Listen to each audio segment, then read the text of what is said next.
I'm very pleased to be here with a number of friends and colleagues that I've been working with over a number of years now, and it's a great privilege to be able to present today. And a number of people have been asking me what I'm presenting on, and after responding I wasn't quite sure. Then when I thought about it, I realised that I'm presenting about theological ideas to a whole heap of theologians or people who are deeply embedded in this.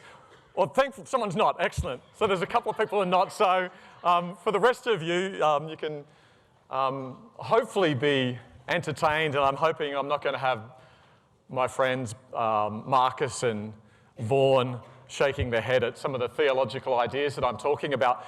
Really this presentation is bringing together a range of different research projects that I've been involved in over the last 8 years with the Salvation Army, and lots of they've essentially all come down to this one question, and that is, what does it mean to help someone?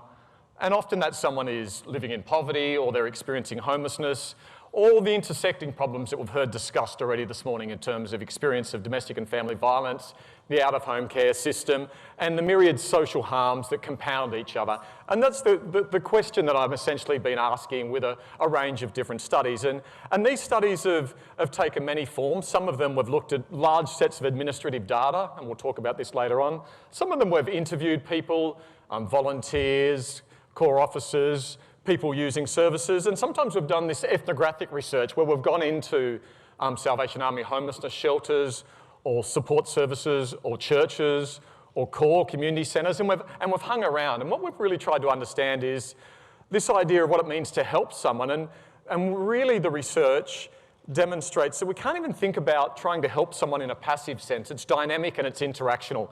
So we need to understand that dynamic and how it plays out in the ground. So that means the ethnographic research, we essentially embed ourselves as researchers, and we've been very, very privileged to have lots and lots, and I'm not sure why in retrospect, lots of senior people in the Salvation Army who thought it would be a good idea to let me and my team go and hang out in places and do research for many, many months at a time. And lots of this research, retrospectively, as you'll learn, has come back to this idea of Imago Dei. Imago Dei is the Latin way of saying all people created in the image of God. And a number of you in the room will understand that this comes from many places within Scripture, but in particular Genesis. God created mankind in his own image. In the image of God he created them, male and female, he created them. And this is one of the central tenets or principles that underline evangelical Christian faith. And I think that almost the key point of today is this, the italicised all. This is kind of, I think, one of the most powerful ideas that this idea, Imago Dei, represents, all people. And I think this will be able to tie it together to a range of the conversations we've already had this morning in terms of exclusions and social problems, and what's our responsibility to do about them. And very, very importantly, what does it actually mean to help someone? Who is it that we're helping? Is it the other, or is it someone who is just like us in terms of the way that Genesis explains it? I will note, and probably anyone who's done even a tiny bit of theological reading will understand that most theological concepts are contested or debated, or at least there are a range of different views. There are at least three ways that some theologians have thought about this idea, created in the image of God.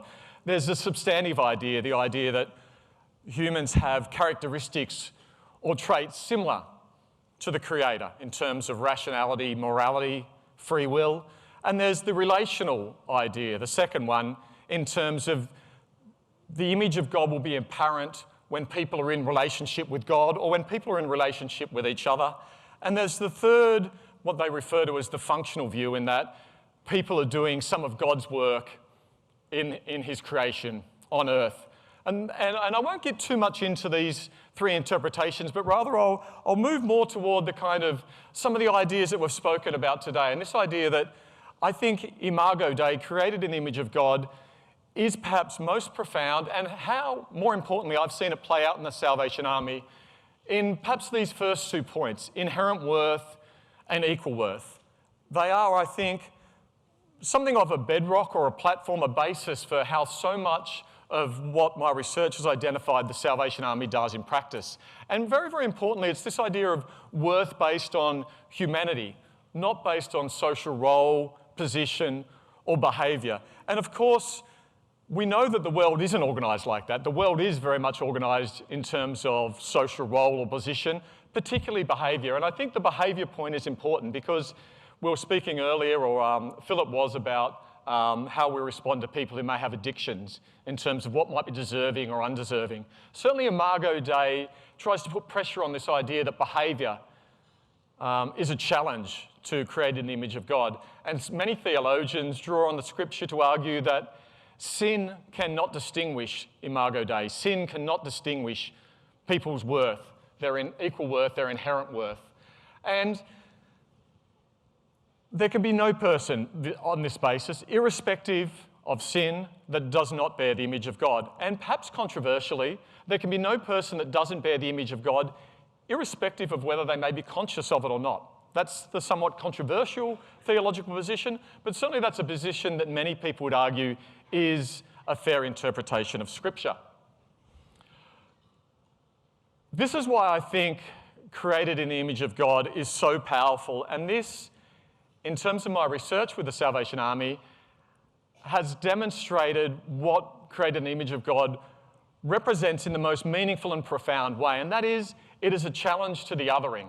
I think one of the great problems we have in society at the moment is the splintering, and the splintering is often based on othering, based on us categorising someone else as not just different from us, but less than us. This is this idea of othering.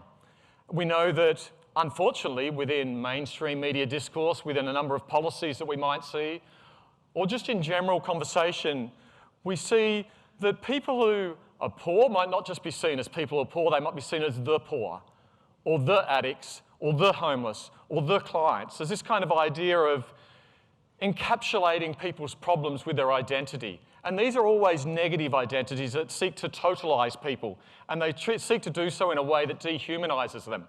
I think Imago Dei is a way to challenge this. It is a fundamental theological challenge to this idea that someone's behaviours or their economic state represents who they are. Or, as we've been talking about lately, people who are homeless, people who didn't choose their parents wisely. We kind of need to think about this kind of... My students don't get that one either. They're mostly on their phone looking at Facebook, that's why they don't get it, but there are other reasons why. But this is really important because this othering is always an act of power. It is about us determining who the other is, who that problematic person is. And it's about us defining what constitutes the normal and identifying who doesn't meet that normal. Creating an image of God is the challenge to this. I think it is the most significant challenge to this. And it matters for lots of different ways. We know that this othering actually really matters. People have a habit of living down to the expectations that we might impose upon them, or living down to the negative assumptions that we have about them. People can begin to see themselves in the way that they are seen by others, particularly if we're seeing them as, someone who's less than, as the poor. And it really is important in terms of shaping how we see social problems. So many of what I would argue are our ineffective and unjust responses to social problems are predicated on the idea of the social problems are actually individual problems. They're problems that are to do with the problem of the individual rather than the problem of how we organise society. And I think this is most powerfully and disturbingly illustrated by the reference that Stephen made to the UK conversation last week about homelessness as a lifestyle choice. In my new book, I am talking about homelessness is a choice. It's absolutely a choice. It's a choice of how we organise society. So I think this Imago Dei is about how we can reconceptualise what the problem is. Is it within the person who's excluded from unjust systems, or is it within our unjust systems? I would argue, creating the image of God would demonstrate that it's in the latter. It's within our unjust systems. And this is not just powerful in terms of a form of justice and inclusion, but it means that we can actually exert agency and try and change the types of policies and situations, institutions that perpetuate these problems, rather than trying to change people who are poor, rather than trying to change people who access our services. And we see this throughout time, around the world, within Australia, and of course the Salvation Army is not immune. This idea of trying to provide conditional care. I'll provide you with resources based on you complying with certain types of conditions. conditions around behaving in a certain type of way, participating in certain types of ceremonies. This kind of conditional care is challenged by created in the image of God, with people having the capacity for free will. And it's a real challenge to this idea of what I refer to as our poverty of ambition. I think in the way that we've thought about homelessness, in the way that we've thought about people excluded from the labour market, often we have a poverty of ambition. They have very, very little, so anything that we do for them constitutes a good act. We need to raise our expectations about what people deserve and what we ought to provide them as a means of help, but we can only do that, I would argue, based on this theological principle. There's no other reason that people ought to have safe, secure, affordable housing, a livable wage, to be in relationship, to be able to care for family, in the absence of this theological principle that each person has equal worth based on nothing else than their humanity. So it's a challenge to our poverty of ambition. And again, this idea of our poverty of ambition puts the lens back on us rather than the othering of the person who's excluded. Okay, now, so far you might get the impression that Cameron's got this sound idea of Imago Dei. He must have clearly and purposefully embedded this kind of theological framework into his research, and this all sounds what one would expect from a professor doing this kind of research. That is almost the complete opposite to the exact story. I went into my first two research projects with the Salvation Army deliberately bracketing off religion. I went in there as a social scientist from a university who was very much driven by this idea of, well, I can't study religion, I need to study the social service delivery of the Salvation Army, be that in doorways or be that in homelessness service provision, because the welfare state through legislation determines that services need to be secular at the point of service delivery. So I, of course, had to exclude religion from the analysis. I had to make sure that I wasn't engaging with things like Imago Dei or created in the image of God. And I presented one of the initial reports to my colleagues at the Salvation Army, and I thought it was very, very impressive. We had rigorous research design, we had robust analysis of the data, we had deeply engaged with the text. A lot of the texts we engaged with were because of my social work and social science training, which said that we need to make sure that we don't let religion sneak in here, because religion has historically been a means of exclusion. It's been a means of ensuring that only those who the church deemed as worthy got services and those who didn't were excluded. So I had to make sure that I wasn't engaged in this kind of work. I had to be a true scholar. When I presented this to the Salvation Army, they were very polite, they were gracious, but they essentially pointed out that I was fundamentally wrong. And I was fundamentally wrong. Now, initially I was not as relaxed about hearing that as I am now. But it was excellent, because the great thing about being a researcher or a scholar, as opposed to a politician, is that we can say we're wrong because now there's new evidence that come in and we've changed our mind, and that's a good thing. That's what science is. It's always about trying to prove that you're wrong based on new evidence. And the new evidence was I didn't take account of theology in a theologically informed organisation. That was, from a scientific perspective, fundamentally wrong. So I had to go back in and try and learn about theology, learn about faith, learn about what it meant to be living as a Christian according to Scripture. And then that represented an entire insight in terms of how we understood the research that we had done and what it meant. So rather than throw the old research out, we kind of added new research based on these theological insights, and we tried to understand what were the limitations of the previous research, what were we missing, and what does that represent for other types of research in the Salvation Army specifically, but more broadly in faith-based organisations. And this led to some of the studies that I mentioned earlier about how is it that faith is manifest in practice in the Salvation Army when we try and help someone. And what we know from the literature is that there is so much diversity within faith-based organisations that there's almost as much diversity in terms of how faith plays out or not as there is between a secular and a faith-based organisation. It almost tells you nothing whatsoever that an organisation is faith-based in terms of what that's going to look like when someone is receiving assistance. You need to do the empirical analysis to try and understand that. And of course, what we know is that many government departments, many government departments in DSS, social services, departments of housing around Australia, actually have senior people who are of faith. Many secular community organisations similarly have people running them driven by faith. So rather than try and bracket off that this is a faith organisation and this is not, we want to empirically try and understand what is that faith, how is it playing out, what's its relationship to Scripture, how are people acting in God's Word in a way that manifests in the act of helping, and importantly, what does that mean if you're on the receiving end of that service? And I think Imago Dei represents a really optimistic means, as we'll talk about with some of the research projects. I, of course, want to acknowledge some of the profound help and advice and learning that I've been generously provided from a range of colleagues in the Salvation Army, and I want to thank them. There are many, many, many, many more than those listed there, but they were certainly some of the seminal people that have helped me along my way. So I thank them for all of the advice. Of course, the normal disclaimer applies. If anything is wrong, it's Marcus's fault. Okay.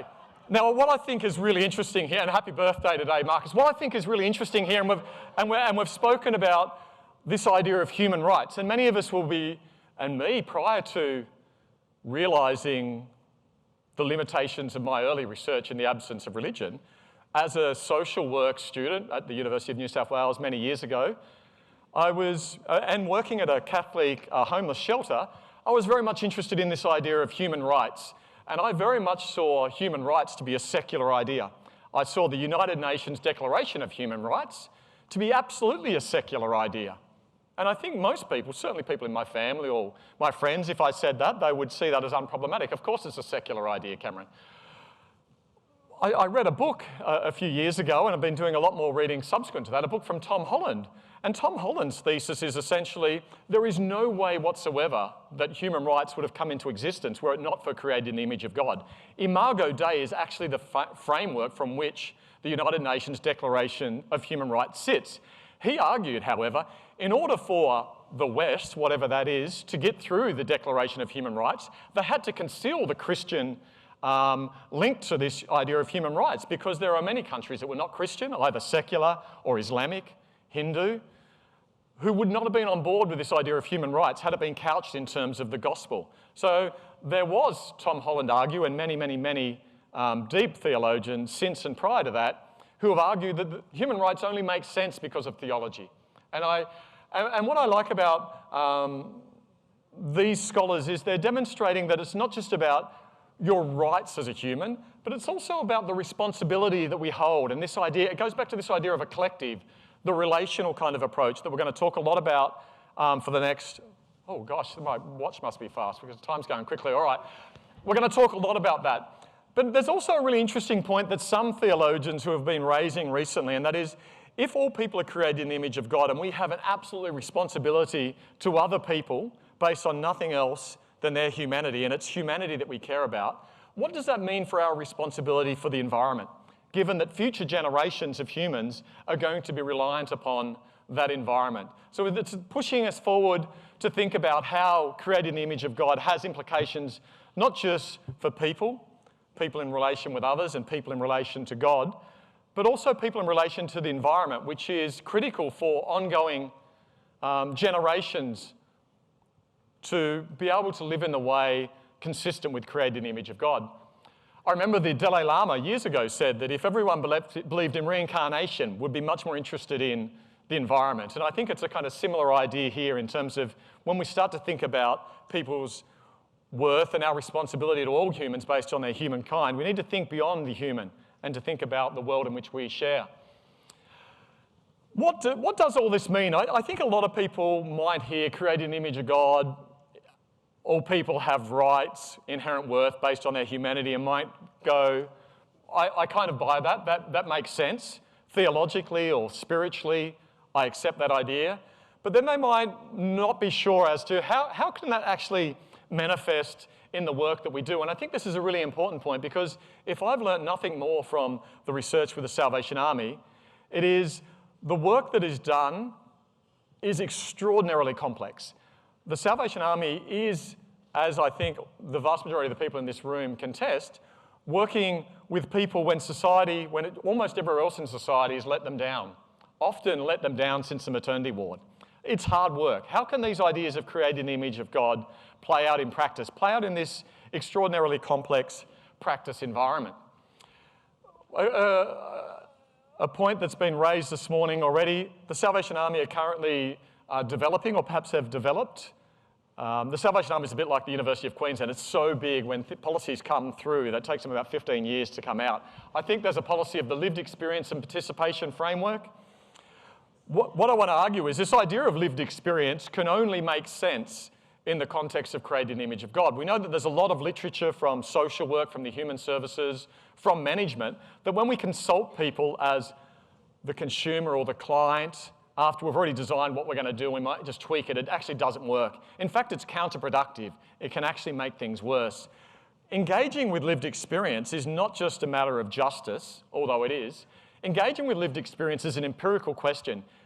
Engaging with lived experience recognises that people, whoever they may be, engaging with services, actually know things that we may not. So we're not just engaging with them because we think it's the right thing to do. We're engaging with them because they have knowledge, understanding, beliefs, behaviours that we don't understand fully. So engaging with lived experience is the right thing to do. It is the effective thing to do. But it's also driven by this idea of equal worth, this idea of people having free will, autonomy, the capacity for reflection.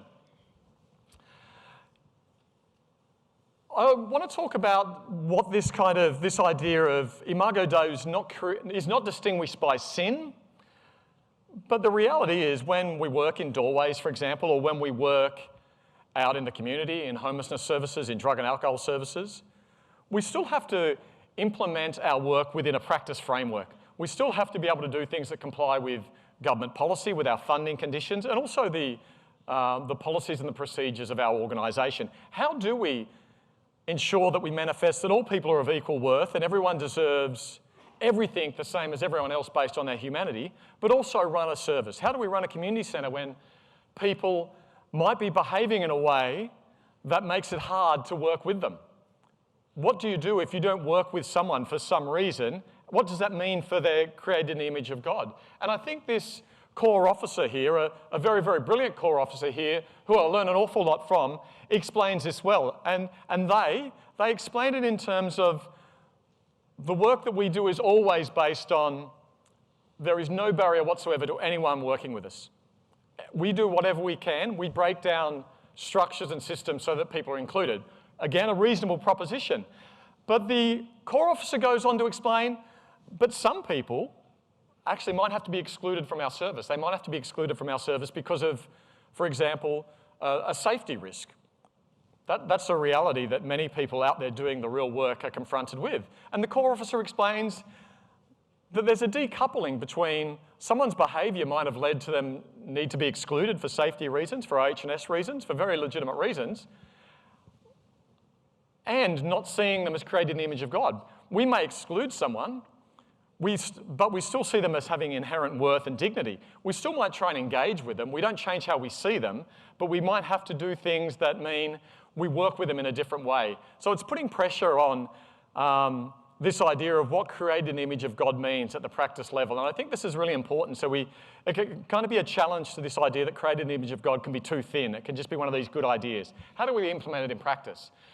And I think there's a really important point here, and I want to jump very quickly on someone called Nancy Fraser. She was a fantastic political theorist, and she used to debate this idea of recognition or redistribution. Very, very interesting now in terms of the debates around identity politics and the culture wars.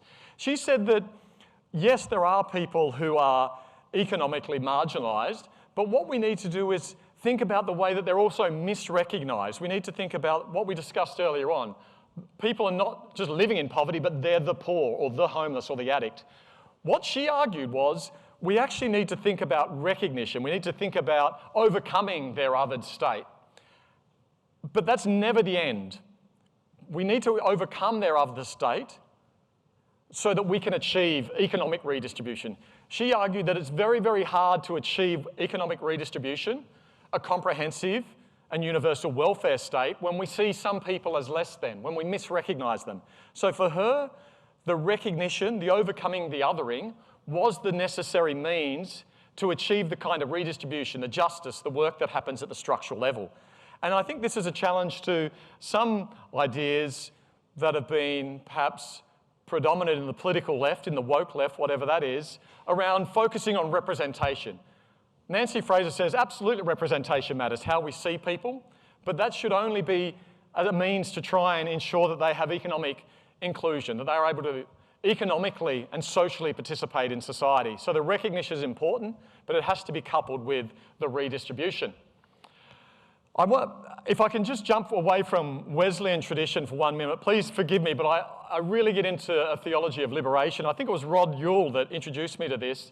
And I think a theology of liberation from South America in the 70s lays out the framework for the kind of idea that we need to move beyond representation, but representation matters, but we need to collectively, if we see people created in the image of God, we need to understand that God's will is not being delivered when they're economically excluded, when they're systematically marginalised based on their social role or their social position. And liberation theology is this framework that I think draws on the ideas of created in the image of God. And there was a famous, I'm not sure, a priest who said, drawing on theology of liberation, when I feed the poor, you call me a saint. When I ask why they're poor, you call me a communist. And I think it's pushing us toward this question that I asked earlier. What does it actually mean to help someone who's poor? What does it mean to try and assist someone if we're not disrupting the conditions that drive their poverty or homelessness or exclusion? How can we help? And one of the answers to that I learned from another research project, the ethnographic work going out into core, going out into community centres, was this idea that actually what it meant for many corps officers around Australia, what it meant for many volunteers working in the Salvation Army was the best way that we can help is through relationships. Relationships as a means to build long-term communities, inclusion, but also relational care. And relational care overcomes, I think, one of the points that were mentioned earlier in terms of the transactional helping. We know that in many doorways, people have lamented the idea that we just give cards or we just give these one-off pieces of resources. And both people receiving them and people providing them were deeply unsatisfied with them. This kind of idea of relational helping was something that people, corps officers, people volunteering in the Salvation Army valued. And they valued in the idea that people are of equal worth. Forming relationship is actually what we need to do. But forming relationships can be profound. And I want to draw on this idea of Iris Marion Young, where she talks about a community of difference. Created in the image of God doesn't mean that we all have to be the same. A community of difference recognises that we come together in diverse communities, diverse in any way we want to think about diversity, but we still can be a community. We can still come together with our shared humanity without overriding, without trying to conceal the differences that we might have based on all the kind of things that make us different as human. But also picking up on some of the comments this morning, the relational mode of helping is important because the relationship, it is actually a mechanism to try and understand something about exclusion. It's trying to understand something about poverty that we may not know. And this understanding, as it's been articulated, is important to try and advocate for the change that needs to happen. I think the change that needs to happen to go to, I thought, what was a fantastic question earlier this morning, is a coming together of a society. I think we do poorly when we're splintering. We can have created in the image of God, the community of difference, but in a way that brings us together. How can the relational mode of helping between people who are not poor and people who are poor, how can those collectives be the conduit for the kind of systems change that we need? How am I going, Stephen? Can I have 3 more minutes? You sure? All right. Relationships and reciprocity. I think if we see people as with inherent worth, we also have to think about relationships as reciprocal. What we've found in our research is that people appreciate volunteers or corps officers who are giving them something, but they don't appreciate the feeling of putting their hand out and what they say is begging. What they want is to be able to reciprocate. Now, what can they reciprocate? Sometimes very little in terms of economic things, but they can be positioned in a way where their value, their equal humanity is recognised in a way that we structure our services where they have an opportunity to reciprocate, whatever that reciprocity might be. And it's a challenge, it's a radical challenge to this idea of we're there to help someone else. What we know about communities, our families perhaps, is that we love being helped. And it's fantastic to be helped, but it's also fantastic to be able to help. And sometimes I might just be helped for a year or 2 or 3 and not help at all. And then my life might change and I'm able to help. It's thinking about how can we create an environment where people can be both givers and receivers, recognizing that we live in an interdependent world. And receiving help is not a bad thing, but we just want to be able to structure our helping in a way that means we disrupt this passive receiver, benevolent giver kind of idea. Very, very quickly, 3 last slides. I'm going to try and go a minute each slide. Pindari. We saw the created image of God manifest most powerfully at Pindari. This was a homeless shelter in Brisbane pre-COVID. Salvation Army said, if we're serious about this idea of created image of God, what are we doing with dorms? How is it reflecting people's humanity, their equal worth, if adults are sleeping in dorms on bunks? How is it reflecting people's equal worth if they have to line up with a bar in the room and be provided their dinner? How is it that they have equal worth when they present to our homelessness service and there's a glass screen there? How is it that they see themselves as equal and they have to present and identify as, yes, I'm a homeless person? They challenged all of this, but they didn't just challenge it in a kind of recognition way, although they did. They challenged it in a redistributive way with what I don't know what it was in a monetary term, but without doubt constituting an economic loss.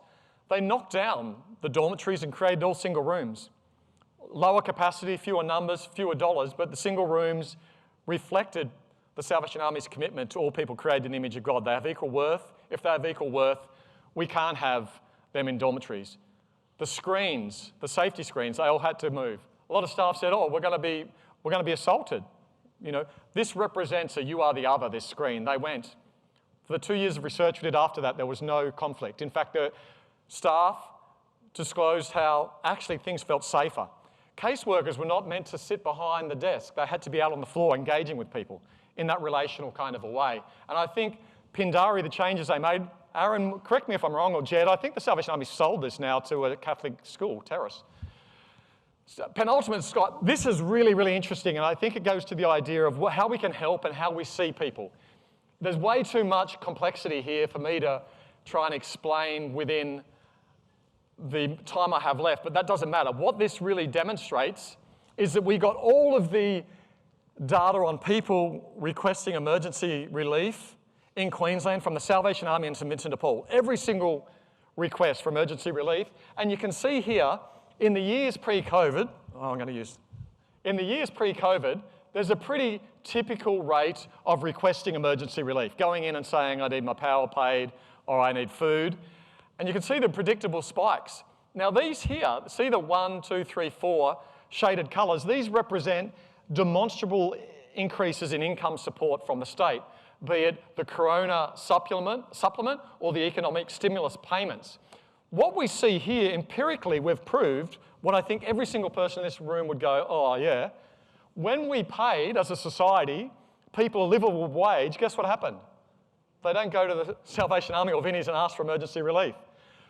The changing in the colours represent the tapering off of the generosity of the income support. As it tapers off, people's demand for emergency relief increases. And the last slide, I think what's important there is it shows us what it actually means to help someone.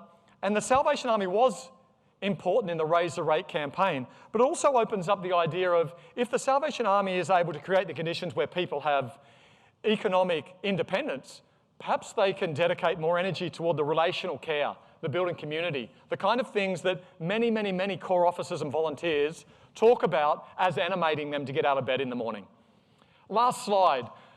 Faith pathways is a critical idea to the Salvation Army, but it's always a kind of a tension that some people like to talk to and some people don't like to talk about. They can be uncomfortable with it.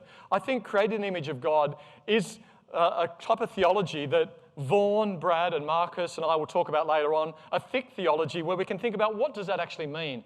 And it always has to be based on free will. As one in remote Queensland told me, a core officer, faith pathways are everything that we do, but a relationship is an end in and of itself. We don't form a relationship to try and get a faith pathway. We form a relationship because that's what we want to do. That's how we want to be. But we always are open to faith pathways, but it's always an invitation. We're not capable of saving someone. We're not capable of making that decision for them. So creating the image of God is not just about equal rights and equal worth. It's also about recognising people's capacity to make rational, free decisions. Thank you very much. Thank you.